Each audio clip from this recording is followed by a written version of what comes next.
Hello students, कैसे हैं आप सब। चलिए स्टार्ट करते हैं एक्सरसाइज क्लास 10th की एक्सरसाइज 6.3 का क्वेश्चन नंबर 13।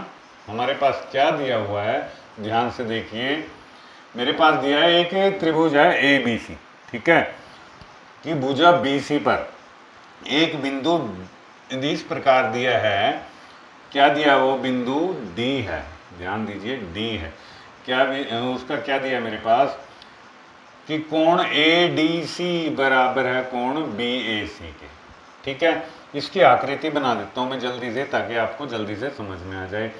इसको समझने के लिए एक छोटी सी ट्रिक बनाता हूँ मैं, क्योंकि इसके अंदर आकृति दी हुई नहीं है, इसलिए मैं क्या करूँगा, ध्यान से देखिए। यहाँ पे आप राइट एंगल ट्रायंगल बना लेना, क्योंकि ये तो दिया ही नहीं कि कौन सी ट्रायंगल है। ये ले लिया मैंने, और ये एंगल कितना कर दिया, 90 डिग्री का। यहाँ पे लिख दूंगा B, यहाँ पे C, यहाँ पे A, और यहाँ पे एक बिंदु D है। अब क्योंकि इसमें दिया है, क्या दिया है, ADC, ADC बराबर किसके होगा, BAC, और A एंगल कितने का लिया मैंने, 90 का, तो ये भी तो 90 का लेना पड़ेगा कि नहीं लेना पड़ेगा, बिल्कुल लेना पड़ेगा। तो ये हमारी कंडीशन को कंप्लीट कर देगा, ठीक है। अब देखते हैं क्या दिया है, क्या सिद्ध करना है। दिया है मेरे पास त्रिभुज ए बी सी की भुजा बी सी पर एक बिंदु डी इस प्रकार स्थित है कि एडीसी कौन सा एंगल, ये एंगल ये हुआ है ना, और बी ए सी ये एंगल, ध्यान से देखिए, जो मैंने रेडिश किया है, लाल किया है, एक तो ये पूरा एंगल और एक ये आधा एंगल, दोनों बराबर हैं। तो हमने क्या सिद्ध करना है कि ये बराबर इसके, ये सी ए स्क्वायर बराबर होगा सी बी गुना डी सी। अब कैसे करेंगे इसको, ध्यान से देखिए। आकृति में सिद्ध करना है, सिद्ध करना है। यहाँ से आप सवाल उठाइए, आसान हो जाएगा, कोई दिक्कत वाली बात नहीं है। करना है, क्या करना है, मैंने ये सिद्ध करना है ना, मैं लिख लेता हूँ इसको। सी ए स्क्वायर बराबर सी बी गुना, ये गुना होता है, डॉट लगाया ना, वैसे मल्टीपल लिख दो, बहुत बढ़िया रहेगा। क्या आगे डी सी या सी डी, एक ही बात है।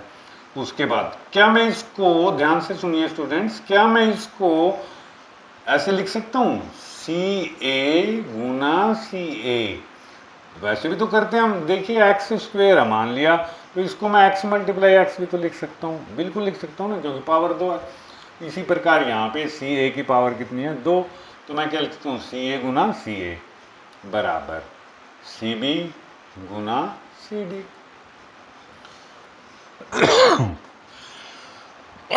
अब यहाँ पे समानुपाती नियम लगेगा। क्या नियम लगेगा, समानुपाती होता है, ऐसे देखिए, ध्यान से देखिए, बताता हूँ मैं। ए अनुपात बी बराबर होता है सी अनुपात डी। अगर ऐसे दिया है तो मैं इसको कैसे लिख सकता हूँ, ए बटा बी, ऐसे भी तो लिख सकता हूँ, बराबर है सी बटा डी, लिख सकता हूँ कि ना, फिर क्रॉस मल्टीप्लाई करूँगा, ठीक है। तो इसके लिए एक फार्मूला होता है, क्या ट्रिक होती है, जो ये फोर्थ है ना, फोर्थ पॉइंट है, ध्यान से देखिए, ये डी है, ये मैं ए के नीचे ले आऊँगा, ए बटा डी, और बी को सी के नीचे ऐसे ले जा सकता हूँ। इसी प्रकार से यहाँ पे देखिए, जो सी डी है, इसको मैं इसके नीचे ले आऊँगा। मैं कैसे लिख सकता हूँ इसका एक रूप, और सी ए बटा सी डी बराबर, और ये चीज़ देखो, सिंबल लगा देता हूँ, चलो मैं, और ये आ जाएगा यहाँ पे, तो मैं लिख सकता हूँ सी बी बटा सी ए। कन्फ्यूज होने की ज़रूरत नहीं है स्टूडेंट्स, ध्यान से देखिए। मैंने जो फोर्थ टर्म है इसको पहले के नीचे ले आया हूँ, और जो तीसरा टर्म है इसको इसके नीचे दूसरा ले आया हूँ, ठीक है। बस ये सिंबल भी लगा दिया मैंने, ध्यान से देखिए। तो यहाँ पे हमारे एक रेशो तैयार हो रहा है, प्रोपोर्शनल तैयार हो रहा है, दो साइडों का रेशो। इससे पता चलेगा आपको कौन कौन सी त्रिभुज लेनी है, कहाँ पे क्या करना है। सी ए, देखिए लाल करता चला जाऊंगा मैं अलग रंग से, ताकि आपको पहचान हो जाए। सी ए कहाँ पे है, ये रहा भाई सी ए, ठीक है, मैंने लाल कर दिया। उसके बाद सी डी, ये रहा सी डी, ठीक है। और उसके शायद आप समझ गए होंगे कि ट्रायंगल कौन सी बनेगी, यहाँ से तो यही बनेगी ना ट्रायंगल। तो मेरे पास एक ट्रायंगल हो गई तैयार है। प्रमाण ले लेता हूँ मैं, प्रमाण, क्या प्रमाण है, त्रिभुज ए डी सी और दूसरी त्रिभुज देखिए क्या बनती है, सी बी, ये रही दूसरी सी बी, मैं इसको थोड़ा ब्लू से कर अलग रंग से कर देता हूँ, ये हो गया सी बी, ये आ गई ना देखो बड़े वाली, और सी ए ये वाली, यहाँ पे भी दो साइडें क्रिएट हो चुकी हैं ना, एक ये और एक ये, तो तीसरी साइड तो यही होएगी, ऑब्वियसली बात है।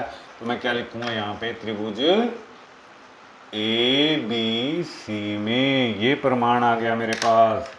क्या आएगा, ध्यान से देखिए, क्योंकि अब जो दिया है उस पर फोकस करते हैं। पहले क्या दिया मेरे पास, एडीसी, जो त्रिभुज एडीसी का है एंगल डी, ध्यान से देखिए ये एडीसी है, इसका ये एंगल दिया हुआ है ना, यहाँ पे देखूँ मैं, क्योंकि एंगल एडीसी बराबर किसके है, बी ए सी के, बी ए सी पूरी त्रिभुज का एंगल ए और छोटी त्रिभुज का एंगल डी बराबर है ना, तो मैं यहाँ पे लिख दूंगा एंगल बी ए सी। ठीक है, यहाँ पे लिख दिया है। दूसरी चीज एक ध्यान से देखिए, मैंने दो ट्रायंगल लिए हैं, कौन कौन से लिए हैं, triangle A D C, A B C, कुछ कॉमन दिख रहा है दोनों में आपको, यहाँ पे देखिए सी सी कॉमन है ना, कॉमन वर्टेक्स है, मतलब दोनों त्रिभुजों में एंगल सी कॉमन मिलेगा। यहाँ पे देखिए ए बी सी, इस त्रिभुज के अंदर ए डी सी के अंदर सी आया है, बिल्कुल आया, और अगर ए बी सी लूँ तो भी तो आएगा, बिल्कुल आएगा। तो मैं लिख देता हूँ दूसरा प्रमाण भी मेरे पास तैयार हो गया, एंगल सी बराबर एंगल सी, यहाँ पे लिख दूंगा मैं साझा कोण है, कॉमन एंगल है, साझा है, इसलिए त्रिभुज ए डी सी समरूप है त्रिभुज ए बी सी के। कौन सी समरूपता हो गई, ये बन गई मेरे पास कोण कोण समरूपता, कोण कोण समरूपता रूपता। ठीक है, ये दो चीजें आ गई। उसके बाद क्या कह सकता हूँ, अगर यहाँ पे देखिए स्टूडेंट्स, अगर ये दोनों त्रिभुजें समरूप हैं तो क्या संगत भाग बराबर होंगे, बिल्कुल होंगे। त्रिभुज एडीसी के जो भी भाग हैं, चाहे वो साइड है या एंगल है, और इसके जो भी कोरस्पॉन्डिंग है साइड हैं, संगत भुजाएं या संगत कोण दोनों के बराबर होंगे कि नहीं होंगे, बिल्कुल होंगे, क्योंकि ये समरूप है, साबित कर दिया ना।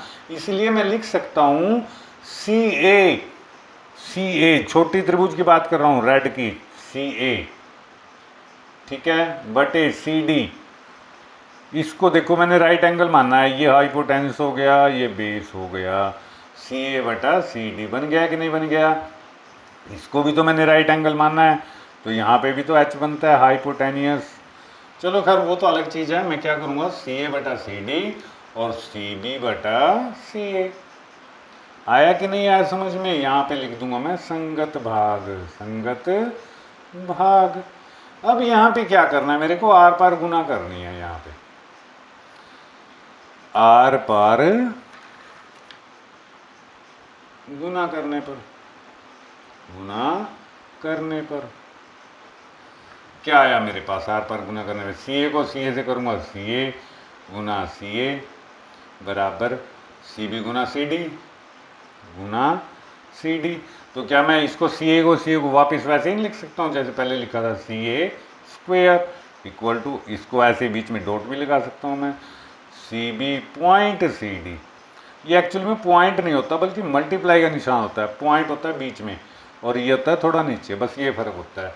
यही हमने प्रूव करना था, इति सिद्धम, बस और कुछ भी नहीं है इसके अंदर। अगर समझना है ना तो आकृति को समझिए, कौन कौन सी ट्रायंगल दी हुई है, कौन कौन सी साइड दी है, कौन सा समरूपता बनती है। ये था हमारा सम नंबर 13।